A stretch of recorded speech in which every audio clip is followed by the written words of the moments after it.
Good afternoon.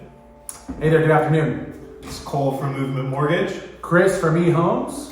One of the most common questions that we get that we wanted to answer today for you is now a good time to buy? Every single time I'm pre-approving somebody, that's a question that comes up. Here's my thoughts. There's nobody that purchased a house 10, 15, 30 years down the road that cares about when they bought a house. Like I use my family as an example. They bought a house locally here a little more than 30 years ago.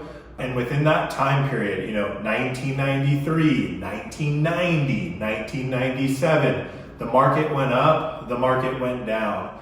There's nobody looking into the future 30 years. It's like, oh man, I really missed out by buying in 1993 instead of 97. Or, oh man, I wish that I wouldn't have waited, or I would have waited in 1990 until 1993. Everybody has seen massive appreciation. Being in the market for an extended period of time is where you're gonna see the upside on purchasing a house. You can never time the market.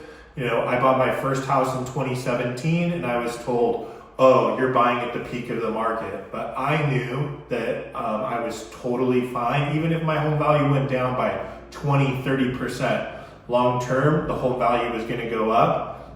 And all this, the skeptics said that the home was gonna crash and home prices were gonna crash and I was making a dumb decision. Here we are 6 years later, 7 years later, and I've seen a great amount of appreciation in my home. Same thing in 2021, that's when I bought my second house. Everybody was saying, oh, rates are low, home prices are inflated, it's gonna crash when rates go up. Here we are, a couple of years later, 2-3 years later, and that hasn't happened. So I don't know, Chris, what your experience has been, but that's been mine. I had a similar experience because going back to the conversation with a prospective client, when they asked me, Chris, is now a good time to buy? And my response is, it depends, right? It depends on your unique situation. It depends on what's happening in your life. I think a super dangerous thing to do is speculate. We do not want to speculate in any given market because we don't know what's going to happen in the short term. To touch on what Cole was just talking about, we do know what's going to happen in the long term.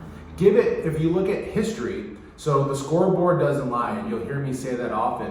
If we look at from the 1950s, 60s, etc., from when data was first started to be collected, any 10-year period, you're going to see appreciation. So you can say that with confidence. I can say that with confidence because it's a fact, okay? Now, with my particular situation, I was selling real estate for a long time before my wife and I purchased, and I was guilty of waiting because, it's like, man, we've been on this upward trajectory, upward run for such a long time, and I didn't buy until 2020. So I was one of the lucky few that got a 2.875 interest rate. That was phenomenal.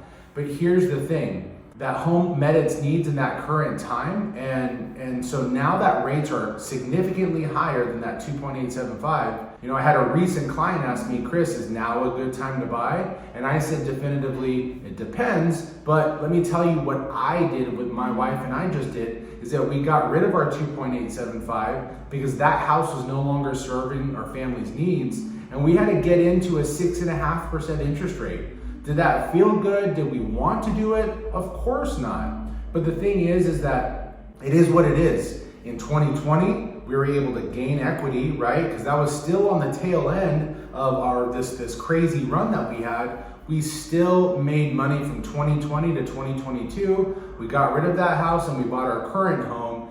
And it is what it is. So in order for Cole and I to be able to serve you properly, we need to understand what your thoughts are and what your goals are. And we're looking to build a relationship long term. We're not looking for a short term, let's just sell you a house, let's just make you a loan and move on. We're looking to earn your business for life. And what does that look like? That means advising you properly given your particular situation and what's going to make the most sense for you and your needs. So yeah. And back to what Chris was saying about his situation and just kind of it is what it is. What he means by that is he's looking at his financial situation and saying, hey, the rate's higher than what I want, but financially, my family is capable of affording the monthly payment. So yeah, we would love to have a rate that starts with a 2, but he needed to make the move. He's financially capable of affording the monthly payment, and so he purchased the house. And what's nice is when rates go down, because it's only a matter of when, not if, he's going to see appreciation again on his house.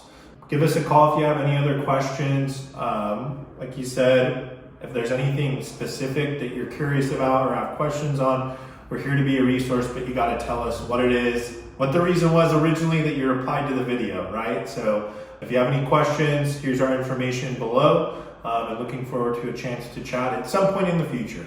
All right. Thanks so much, Chris. Bye.